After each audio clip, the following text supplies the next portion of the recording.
السلام عليكم ورحمة الله وبركاته حبايبي الغاليين. يلا نبدأ نتدرب آخر تدريب على امتحان نموذجي أو امتحان تجريبي للإيه؟ لتالتة إعدادي. عاوزين نقفل الامتحان. نبدأ مع بعض. أول سؤال هيقابلني بأول سؤال اللي هو finish the following dialogue. أكمل الحوار التالي. ناخد بالنا تاني. أول سؤال اللي هو سؤال المحادثة، علشان أحله صح لازم أفهم الجملة دي أهو، لازم أقرأها كويس. نبيل and أسامة are talking about a book. نبيل وأسامة بيتحدثان عن كتاب. that وذات هنا أداة وصل. الذي اللي ممكن أشيل أحط مكانها which. الذي أسامة is reading in history. أسامة بيقرأه في مادة التاريخ. كده أنا فهمت الحوار عن كتاب في مادة التاريخ. نقرأ زي ما قلنا. علشان أجاوب سؤال المحادثة صح لازم أخد بالي أنا مطلوب مني إيه. مطلوب مني جملة آخرها نقطة، ولا سؤال آخره question mark علامة استفهام، عشان يبقى عندي رد فعل مناسب. تاني حاجة في الأول لازم أقرأ المحادثة كلها على بعضها وأحاول أتصور الحوار ماشي إزاي، وما تقفلش الدنيا سهلة جدا. ممكن تجاوب بكلمة كلمتين أو أكتر، مفيش مشكلة خالص. أهم حاجة مفيش ارتباك. تصور من الحوار أكنك بتتكلم مع واحد صاحبك.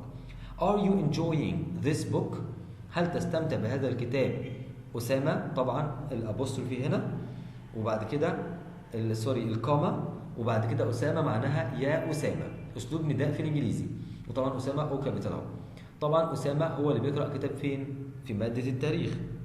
تمام. هل تستمتع؟ نبيل بيسأله هل تستمتع بهذا الكتاب يا أسامة؟ أسامة هيرد عليه يا ترى بيستمتع ولا ما بيستمتعش؟ يا ترى يس نقطة أو نو نقطة. ده لو عاوز أجاوب إجابة صغنطوطة. يا ترى يس I am نقطة أو نو I am not. عشان are you بحولها في الإجابة ل I am.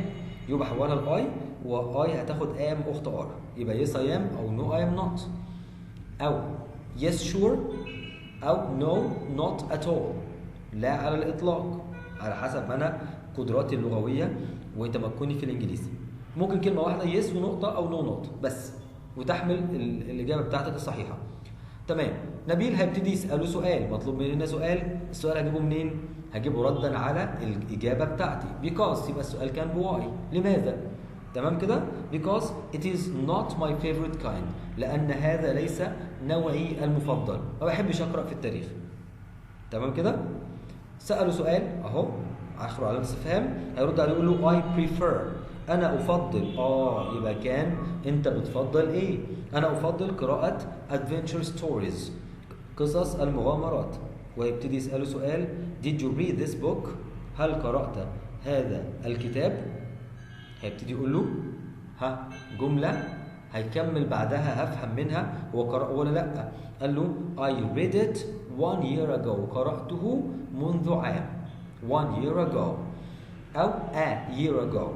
and it was so interesting. وكان so interesting. so معناها ايه؟ معناها very جدا.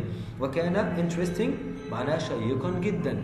طب كلمة interesting معناها شيق ليه؟ لأنها جاية شيل الاي ان جي تبقى كلمة interest اهتمام، يعني حاز على اهتمامي، والحاجة اللي بتحوز على اهتمامي هي حاجة interesting شيقة. as I like history. as هنا معناها because لأن أنا أحب التاريخ. نكمل. أسامة قال له well حسنا، يعني ابتدى يفكر بقى. You have encouraged me to finish it. انت دلوقتي شجعتني. تمام. مضارع تام. شجعتني، الاثر موجود دلوقتي. شجعتني to finish it ان انا انهي هذا الكتاب، يعني اكمل قراءته حتى النهايه. ممكن يكون كان لسه بادئ في الجلد حتى في اول صفحه. تمام كده. نبيل قال له ايه؟ I hope you will enjoy it. اتمنى ان انت هتستمتع بيه. أسامة هيقول له جمله في الاخر. فهمنا كده الكلام؟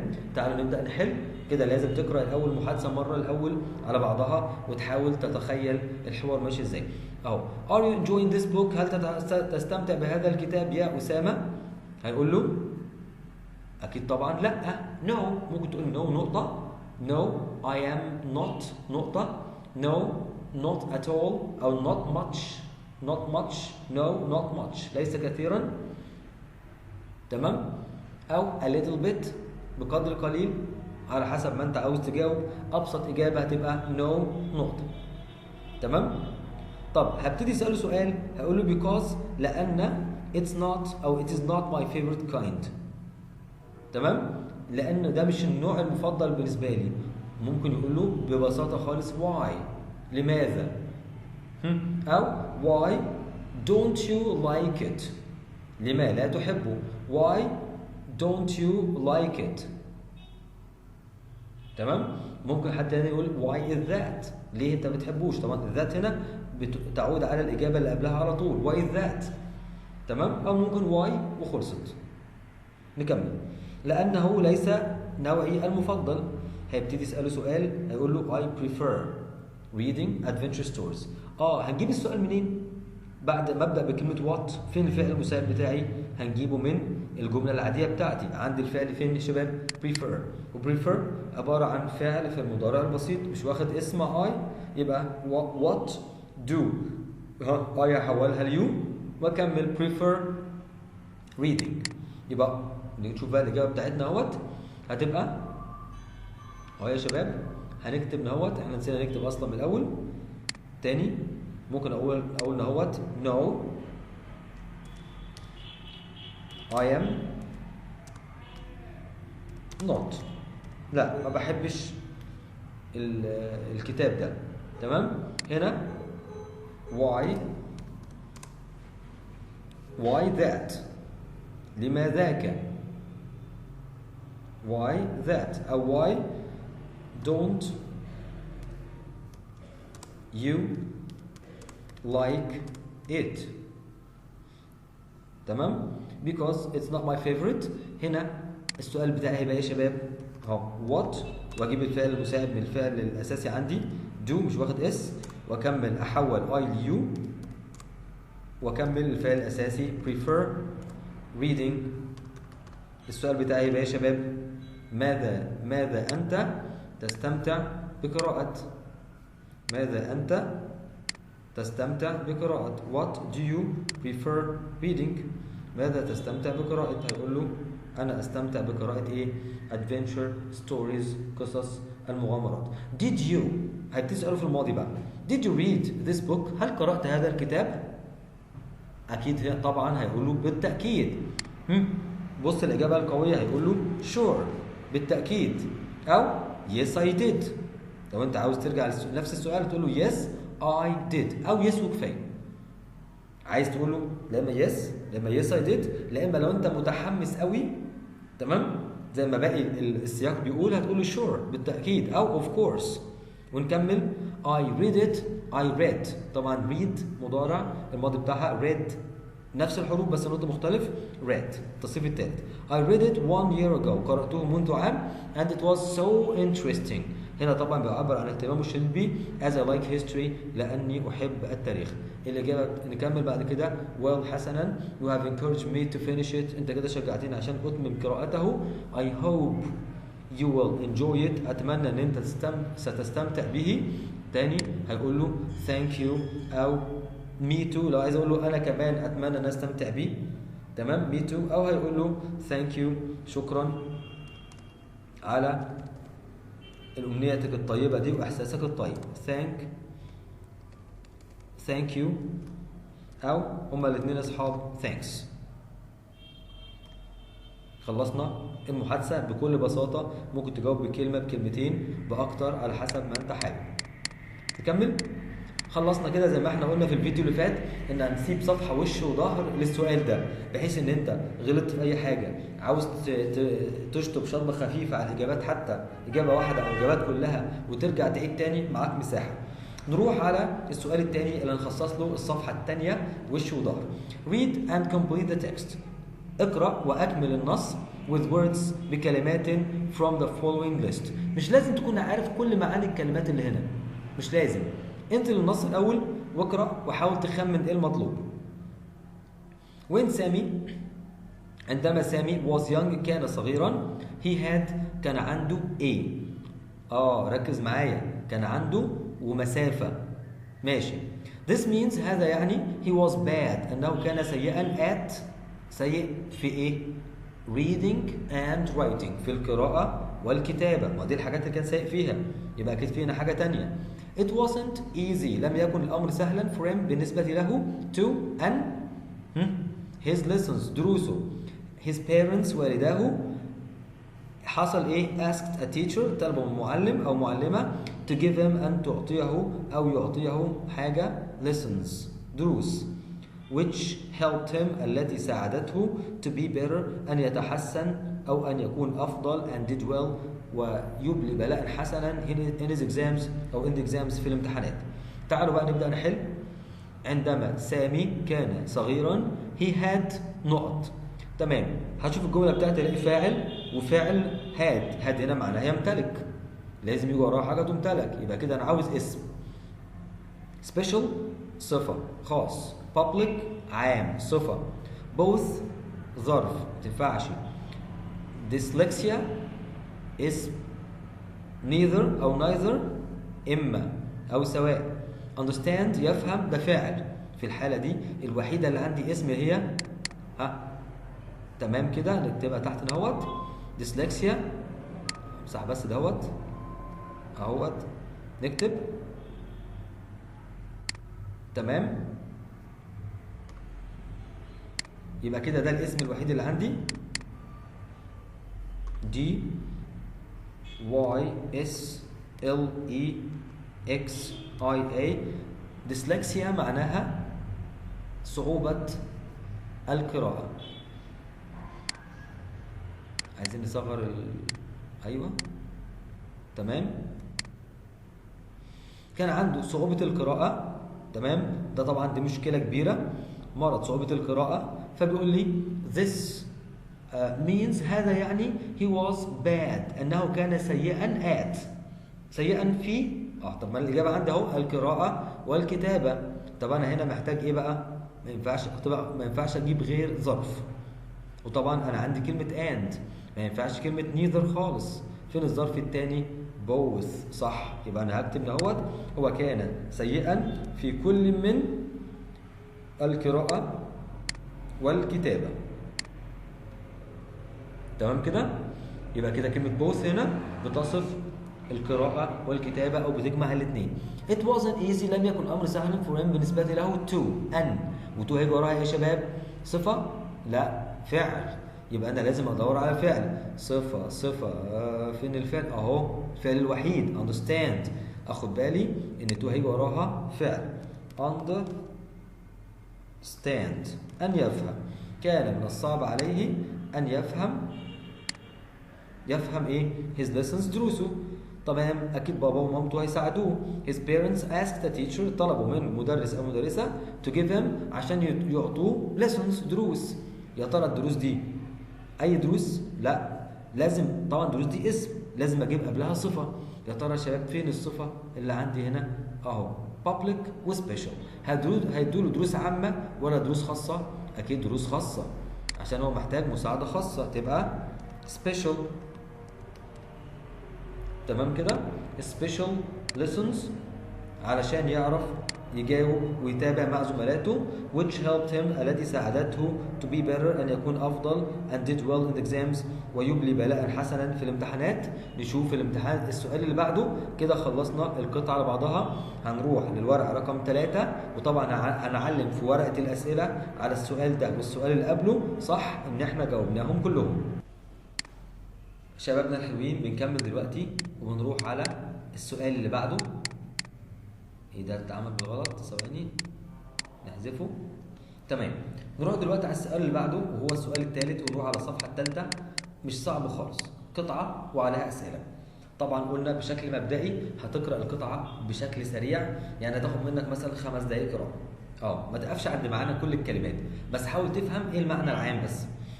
we all know نحن جميعا نعرف that أن shopping online التسوق على الإنترنت is useful نافع ومفيد. It saves time فإنه يوفر الوقت and effort والمجهود. You can buy يمكنك أن تشتري what you want ما تريد anytime في أي وقت without moving بدون التحرك من مكانك. It's a form إنه شكل من أشكال of electronic commerce من أشكال التجارة الإلكترونية which التي allows تساعد the users المستخدمين directly انما بشكل مباشر buy goods يشتروا بضائع from a seller من بائع over the internet عن طريق الانترنت. however رغم من ذلك طبعا however هتديني المعنى العكس. my opinion changed رأيي تغير when I decided عندما قررت to buy a present ان انا اشتري هدية to my daughter لابنتي on her birthday في يوم عيد ميلادها.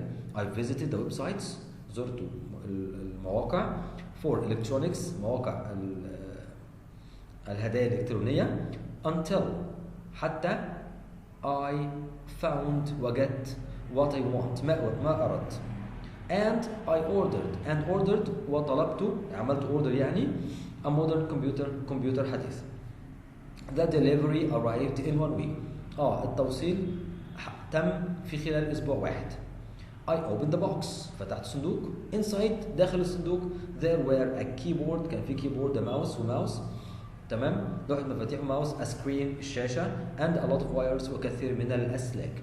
After spending an hour بعد قضاء ساعة trying محاولا to put all parts together أن أجمع كل الأجزاء together put together معناها جمعهم it still didn't work. الكمبيوتر اللي هو it still لا يزال didn't work لم يعمل. At once في الحال طبعا راجل جريء خالص I called them اتصلت بهم them طبعا قصده على الشركة to send it back لكي أرسله إليهم أرجعه ليهم. They were sorry كانوا آسفين يعني اعتذروا. After 3 days بعد 3 أيام a new computer arrived في كمبيوتر جديد وصل مكان القديم. It was great كان عظيما and my daughter وابنتي was happy كانت سعيدة. When you shop online عندما تتسوق على الانترنت you need to be careful هنا بيقدم نصيحة ينبغي أو أنت تحتاج أن تكون حريصا where you shop from من أين تتسوق تمام. You should نصيحة أخرى you should buy from a trusted sources ينبغي أن تشتري من مصادر موثوقة and make sure وتتأكد you read the user reviews وتتأكد أنك تقرأ لازم تتأكد أن أنت لازم تقرأ الأول the user reviews المانيوال بتاع المستخدم اللي بيقدم نصايح ومعلومات عن المنتج of both لكل من the seller عن البائع لازم تتأكد الأول مين هو البائع and the product ولازم تتأكد من مواصفات المنتج. تمام كده عملنا قراءة سريعة. طب أرجع بقى وقلنا استراتيجية الحل تتلخص في الآتي أهو عندنا نوعين من الأسئلة A اختيار متعدد و B إجابة على الأسئلة. هبدأ A هلاقي السؤال رقم 1 في الأول تحته السطر اللي تحته أو اللي تحته السؤال رقم 2 السطر اللي تحته ولا اللي تحته رقم 3. لما أرجع على السؤال رقم B هبدأ تاني من الأول خالص لو السؤال ممكن يجي لي في أول سطر تمام. أنا قصدي أقول إن الأسئلة بتيجي بتسلسل منطقي يعني ما ينفعش إجابة السؤال رقم 2 تبقى في السطر اللي فوق السؤال رقم 1 ما ينفعش. خدنا بالنا؟ يلا نبدأ أول سؤال the main idea. السؤال ده سؤال بيتكرر في كل الامتحانات تقريبا. the main idea الفكرة الرئيسية of the passage للفقرة is هي تمام. هجيب الفقرة الرئيسية منين أو الفكرة الرئيسية منين؟ هجيبها من أول سطر. فين أول سطر يا شباب؟ we all know that shopping online is useful. نحن جميعا نعرف أن التسوق على الإنترنت مفيد. يبقى الكلام على التسوق على الإنترنت يبقى دي الإجابة الصحيحة بتاعتي يبقى إجابتنا اهوت هتبقى نعلم عليها يلا نجاوب عليها بالطريقة دي. نشوف مثلا shopping online تمام. when the writer opened the box عندما الكاتب فتح الصندوق he found هو وجد طبعا هلاقي الإجابة في السطور اللي بعد السطر الأولاني بيقول I opened the box inside there where كان هناك a keyboard mouse screen and wires تمام. هنزل تحت أعلم عليهم رقم دي تمام. لكن ما كانش فيه some sweets حلوى ولا clothes ملابس ولا pens and books كتب وأقلام. رقم 3 طبعا قلنا رقم 3 يبقى تحت online shopping is useful because هنا بقى عمل حركة إلى حد ما مش موجودة في امتحانات كتير. المفروض إن في تسلسل منطقي زي ما احنا قلنا، لكن هو هنا خلف في الحتة دي، فعشان كده بقول لك لازم تقرأ الأول قراءة سريعة للنص. Online shopping التسوق على الإنترنت is useful نافع because it لأنه طبعا الإجابة بتاعتي هنطلع لفوق أهوت it saves useful it saves. طبعا هنا ممكن اربط بين الجملتين بكلمه because it saves time and effort. تمام، الاجابه بتاعتها اهيت، ننزل تحت نعلم عليها. طبعا هنا غلطه زي ما احنا قلنا في التسلسل المنطقي للاسئله، يبقى اجابتي it saves time and effort يوفر الوقت والجهد. نروح على السؤال اللي بعده. What does the underline pronoun it in the second paragraph refer to؟ بيقول لي in the second paragraph. هروح على طول على الباراجراف الثاني. هعرف ازاي ان ده الباراجراف الثاني؟ كل باراجراف قلنا لازم يبدا بحاجه اسمها indentation مسافه قبل اول كلمه عشان يحدد لي ان ده الباراجراف الاولاني، ده الباراجراف الثاني، ده الباراجراف الثالث. بيقول لي في الباراجراف الثاني كلمه it، وطبعا بيحط تحتها خط عشان يميزها عشان توصل لها بسرعه. عشان اجيب كلمه it بدور على الجمله اللي قبلها على طول. after spending an hour بعد قضاء ساعه محاولا to put أجمع كل الأجزاء. طبعا كل أجزاء إيه؟ أجزاء الكمبيوتر. it still didn't work، يبقى it هنا عادة على الكمبيوتر. أنزل تحت أشوف الاختيارات بتاعتي. تمام؟ يبقى إجابتي هتبقى إيه يا شباب؟ هقول ببساطة خالص نحط النص بتاعنا ثواني أهوت. هقول it refers to، مش it هنا عايدة على it دي، لا أنا بتكلم على الفكرة نفسها، سواء الكلمة هنا it أو they أو him أو أي حاجة هرمز ليها بكلمة it على إنها مفرد غير عاقل. it refers to معنى إنها تشير إلى، تمام، وأقول the computer الكمبيوتر. تمام، حط نقطة. summarize السؤال اللي بيتكرر برضو على طول. summarize لخص the last paragraph، لخص الباراجراف الأخير in the text في النص in one sentence في جملة واحدة. هروح على الباراجراف الأخير وأشوف الجملة الأساسية. بيقول لي when you shop online عندما تتسوق على الإنترنت you need to be careful محتاج تكون حريص أو مهتم من أين تشتري. You should buy from trusted sources and make sure you read the user reviews for both the seller and the product. تمام، ممكن تاخد فيهم أي جملة لو أنت عاوز تاخد جملة لوحدها. تمام كده، ممكن تاخدها على طول جملة كاملة منهم وتحطها، أو الأفضل إن أنت تؤلف ما بين الجمل. يعني ببساطة خالص ممكن اخد دي when you shop online عندما تتسوق على الانترنت، واكمل من هنا you should buy ينبغي ان تشتري from trusted sources نقطة. او when you shop online make sure فاصلة make sure you read the user reviews of both the seller and the product نقطة. يبقى انا كده جمعت من الجمل كلها هنا حتة وهنا حتة وكونت معنى ملخص للموضوع. بس انا طبعا عندي اكتر من نصيحه، هاخد منهم نصيحه واحده بس تكون جايبه من اكتر من جمله.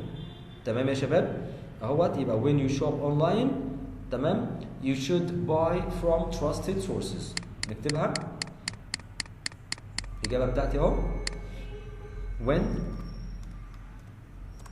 you shop online you should buy from trusted sources نقطة. نوسع اهوت. يبقى انا كده عندي الاجابة بتاعتي كاملة وفي جملة واحدة.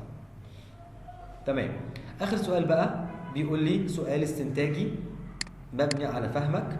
بيقول لي do you think هل تعتقد the writer's daughter ابنة الكاتب was happy كانت سعيدة why. ارجع للنص بتاعي والكلمة اللي هدور عليها the writer's daughter الأول عشان أوصل للجملة. أهو daughter. تمام. بيقول لي my daughter was happy. يبقى أقول yes she was. أيوة كانت سعيدة. ليه كانت سعيدة؟ أهو قبلها على طول، لأن في كمبيوتر جديد وصل وكان عظيما. أهو. يبقى do you think هل تعتقد the writer's daughter was happy؟ هكتب تاني، مش هكتب yes I do. ممكن اقول yes I do ماشي، او ممكن اقولها yes she was. نعم هي yes she was happy. تاني ممكن تاني اجاوب اجابه مختصره على اول السؤال هنا واكتب yes I do نعم اعتقد ذلك، او yes I think so نقطه، او اكمل because على كلمه why because واكمل الاجابه بتاعتي، او اكمل من هنا هقول she was happy. Do you think هل تعتقد انها كانت سعيده؟ yes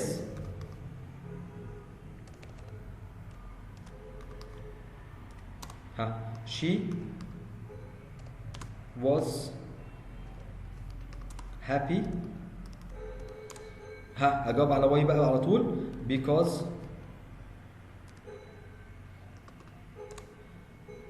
اكمل من غير ما اغير كتير. ممكن اقول she got بس انا مش عايز اغير كتير، هرجع للنص واجيب منه الجمله بتاعتي a new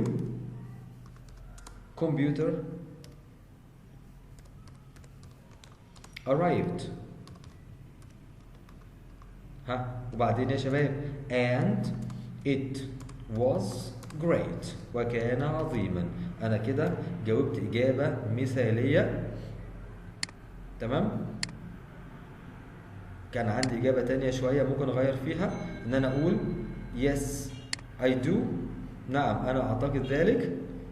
تمام. واكمل because. بس الاجابه الافضل من وجهه نظري ان اقول yes she was happy because a new computer arrived and it was great. طبعا انا واخد الجمله دي من النص بنفس الشكل بنفس الترتيب. خلصنا السؤال كده، خلصنا القطعه اللي المفروض في ناس بتفكر ان هي صعبه لكن مش صعبه خالص. ننزل على السؤال اللي بعده، والسؤال اللي بعده احنا كنا سايبين له الصفحه وش وظهر رقم 4. هنكتب في الوش دلوقتي، واي حاجه عايز اتدرب عليها سواء في القطعه او في اي اجابه اروح على اخر صفحه ناحيه اليمين زي ما قلنا درافت، اكتب عليها مسوده درافت DRAFT، والافضل دي كابيتال عشان ده عنوان كده، واكتب فيها بالرصاص وامسح واشخبط براحتي، بس تاخد بالي من الوقت عشان ما يسحبش مني. نكمل السؤال رقم 4. اختياري A or N. تمام. garden حديقه is a large open area is a large فينا ايه ناقصه؟ a large open area مساحه مفتوحه كبيره. تمام.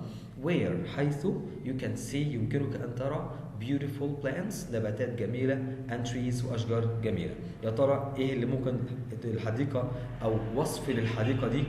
تمام. اكيد مش باسنجر مسافرين، لا، ولا سمارت حديقه ذكيه، ولا اكواريوم حديقه احياء مائيه، لا اكيد طبعا اللي ينفع معايا بوتانيكال حديقه نباتيه. بعد كده A means يعني cars سيارات، لوريز اللوري، تمام، and motorbikes والموتوسيكلات that use a road اللي بتمشي على الطريق بتستخدم الطريق، اكيد طبعا مش محطه ده مبنى، ports مواني، monument اثار، traffic اكيد هي traffic لان دي حركه المرور. دمياط اللي هي دمياط بتاعتنا is a peaceful city مدينه هادئه. the word peaceful كلمه peaceful اللي جايه من كلمه peace سلام، ضفت لها FUL المكان اللي كله سلام، مكان هادي وجميل. means تعني اكيد تعني كلمه quiet، وخد بالك quiet الصفه QUIET وانطقها quiet. تمام. ما نتلخبطش منها بين كلمه quiet yet الى حد ما ودي ظرف، او dirty متسخ، او noisy صاخب. تمام. ناخد بالنا QUIET معنى هادئ. 4 to get the adjective لكي تحصل على الصفه from the noun من الاسم would. ها we add نضيف the suffix، والsuffix معناها لاحقة، حاجات حروف بتلحق آخر الكلمة بتاعتي. أنا عاوز أكون صفة، يا ترى الصفة من كلمة wood إيه؟ أكيد طبعا هضيف لها em تبقى wooden، لكن ly بتكون ظرف. تمام؟ ing ممكن صفة أو اسم، y لأ ممكن تكون صفة معايا، لكن كلمة wood الصفة منها wooden. نكمل. number 5 the parents الوالدان knew that علموا أن the children الأطفال were كانوا إيه؟ الجملة بتاعتها توضح أهو because لأن they heard them talking سمعوهم وهم بيتكلموا. يبقى هما الوالدين عرفوا إن الأولاد إيه؟ أذكياء، awesome رائعين، weak ضعاف، sleeping نايمين، ولا awake صحيين؟ طبعا المعنى هيبقى awake صحيين، مش عرفوا ان هم نايمين وبيتكلموا هم نايمين، ده كلها ايه؟ ما ينفعش خالص. رقم 6 number 6 they didn't win هم لم يفوزوا didn't في الماضي the match بالماتش او بالمباراة so لذلك they were all كانوا جميعا. ناس ما فازوش يا شباب هيبقوا happy سعداء، cheerful مبتهجين، joyful فرحانين، ولا sad حزانة؟ أكيد sad حزانة. الكلام بسيط خالص، محتاج تركز تعرف إيه المعنى المطلوب منك. تمام؟ ناخد بالنا إن السؤال بتاع السافكس والبريفكس بيجي كتير، السؤال بتاع نفس المعنى برضو بيجي. تمام؟ نركز قوي علشان ما نغلطش كتير والدنيا سهلة إن شاء الله. نروح على الصفحة في كراسة الإجابة. طبعا السؤال اللي تخلصه على طول تعمل قدامه علامة صح. نكمل. السؤال رقم 5 هحله في الصفحة ال5. complete the sentences أكمل الجمل. خد بالك بقى الدنيا سهلة جدا، في الغالب مطلوب منك ان انت تغير حاجة في الفعل او تغير الفعل للفعل اللي عكسه مثلا. تمام؟ نركز كده، الموضوع قريب من بعضه ما بنروحش بعيد. the train القطار usually عادة take بياخذ 6 hours 6 ساعات to reach الأقصر لكي يصل إلى الأقصر. ببساطة خالص يا ترى أنا محتاج أغير take للعكس بتاعها؟ لا، أنا محتاج أحطها في الزمن المناسب. بتكلم على الحقيقة دلوقتي time table، يبقى كده أخلي take تبقى takes، هتاخد اس مع he وشي وإت. وطبعا the train اللي هو ممكن أشيله أحط مكانه it، يبقى أنا أخليها takes takes، ضفت اس بس الفعل. نكمل. This is the هذا bad سيء، الفيلم السيء أكيد الفيلم الأسوأ. I have ever seen الذي لم أرى مثله من قبل. تمام كده؟ في الحالة دي إيه يا شباب؟ أنا محتاج أقارن بين الفيلم ده وبين جميع الأفلام اللي اتفرجت عليها. عايز أقول الفيلم ده أسوأ فيلم أو الفيلم الأسوأ. في الحالة دي محتاج أحط الصفة اللي هي bad في الصفة الحالة الثالثة اللي اسمها superlative. طبعا bad صفة شاذة مش بضيف لها est، لا بس بغيرها خالص تبقى bad. worst يبقى أنا عندي هنا محتاج كلمة worst worst، يبقى the worst film الفيلم الأسوأ الذي لم أشاهد مثله من قبل، أو في كل الأفلام التي شاهدتها من قبل. 3 he has been at this school.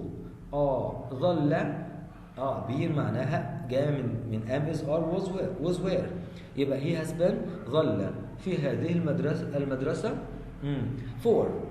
يا ترى 4 بغيرها لإيه؟ في الغالب بغيرها لسنس بكل بساطة SINCE. طب هنا سنس إجابة صح ليه؟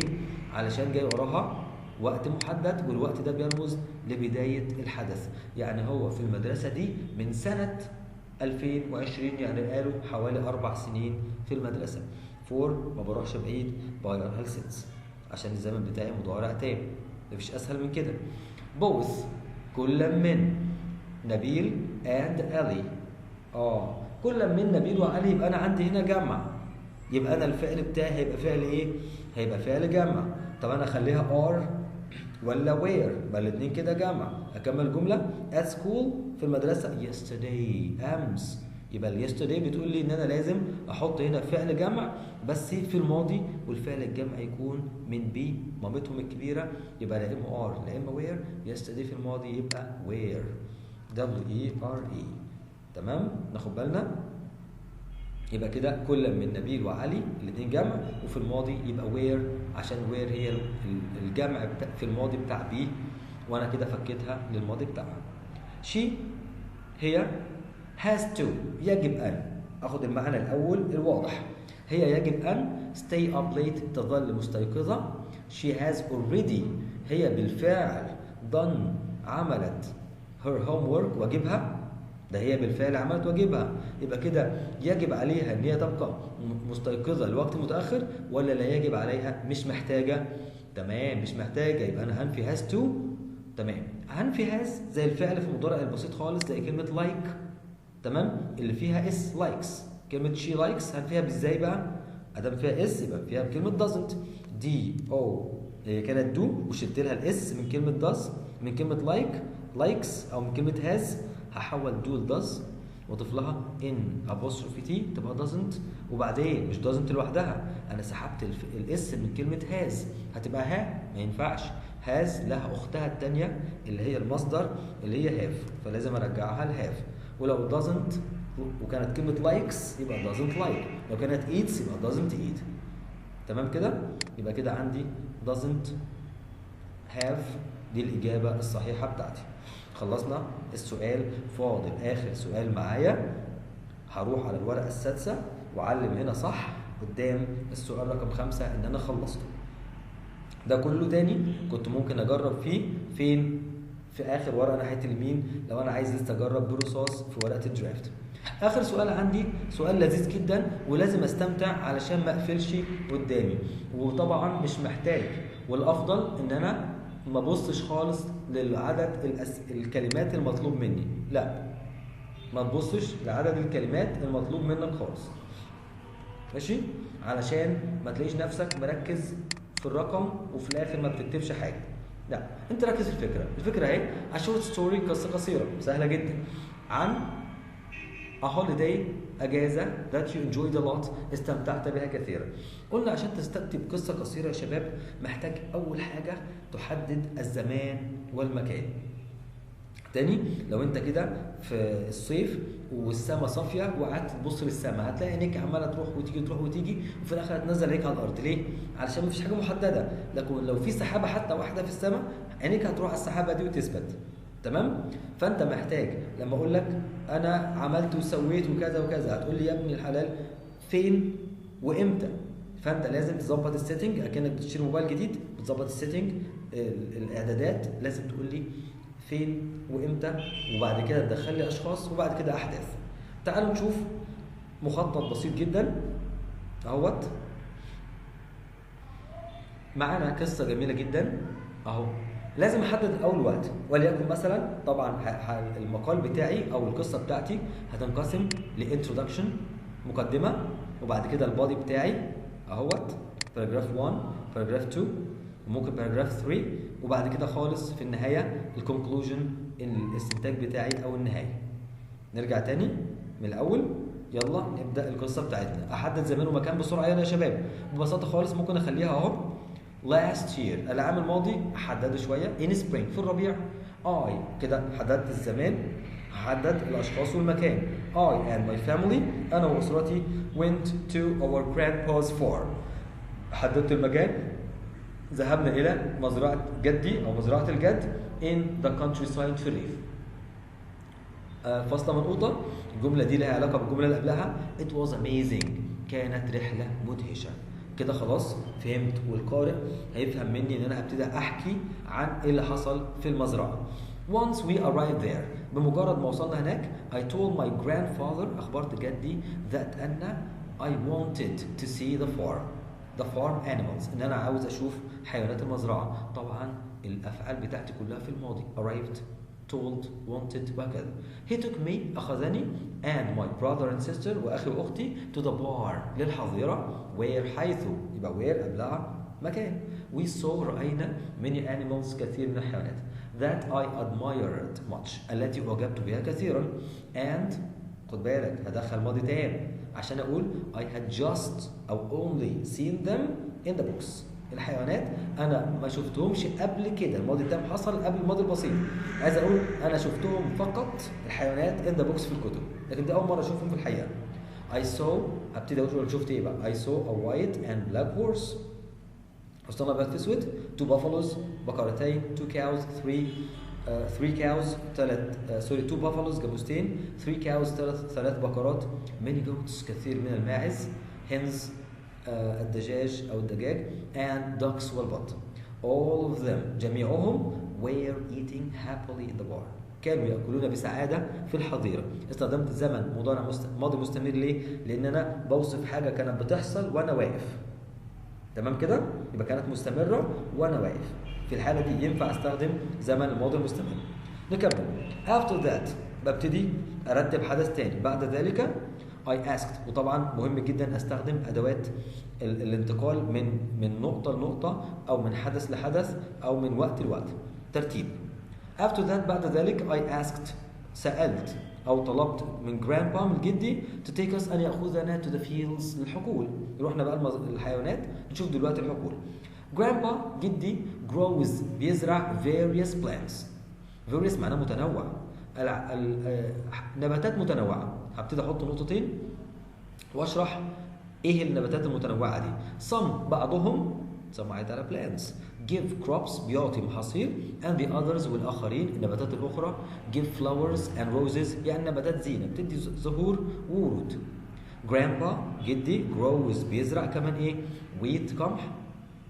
figs، تين. watermelons، بطيخ. peaches، خوخ. and a big grape tree، عنده شجرة عنب كبيرة. طبعا اكتب اللي انت عاوزه. finally، في النهاية we spent the night، قضينا الليلة quietly، Q-I-E-T، يعني بهدوء. enjoying هنا واخدة ing ليه؟ لأنها حال بتوصف حالنا واحنا بنقضي الليلة مستمتعين بإيه؟ our grandpa's adventure stories، قصص المغامرات اللي كان بيحكيها جدي. ابتدي افصل شوية. grandpa used to tell us، grandpa اعتاد أن يحكي لنا stories، قصص about heroes، عن أبطال in the past، في الماضي. after we finished our holiday، بعد ما خلصنا الأجازة بتاعتنا we went back، عدنا happily، بسعادة to our home، إلى منزلنا. إحساسك في الآخر، ودي الكونكلوجن والاستنتاج، يعني بتدي انطباع هو امتداد لنفس الانطباع اللي كان في أول سطر أنت كتبته أو في المقدمة. تمام؟ انت كنت فرحان، فهنا هتقفل القصه بتاعتك او الباراجراف بتاعك بنفس الانطباع او بنفس الفكره بس بصياغه مختلفه شويه. تمام؟ I'm always looking forward to، يبقى انا دايما اتطلع الى، يعني شغوف ب that fantastic journey، تلك الرحله الرائعه every spring، كل ربيع. طبعا بتقول كانت رحله رائعه واتطلع ليها، وطبعا احساس كده، اديت احساس للقارئ ان انت خلصت القصة بتاعتك أو خلصت المقال بتاعك. كده خلصنا الفكرة بتاعتنا هنا. تمام؟ كده أتمنى نكون جاوبنا على كل الأسئلة بشكل مفصل. ما تخافش خالص من الامتحان، أهم حاجة جمد قلبك. جرب في الدرافت في ناحية اليمين، تمام، برصاص، وتأكد من إجاباتك، وبعد كده ارجع اكتبها تاني. أنت سايب لنفسك مساحة كبيرة، كل سؤال ليه صفحة وش وظهر. ابدأ بأكتر سؤال سهل بالنسبة لك وحاول تجاوبه. ربنا يوفقكم جميعا، والسلام عليكم ورحمة الله وبركاته.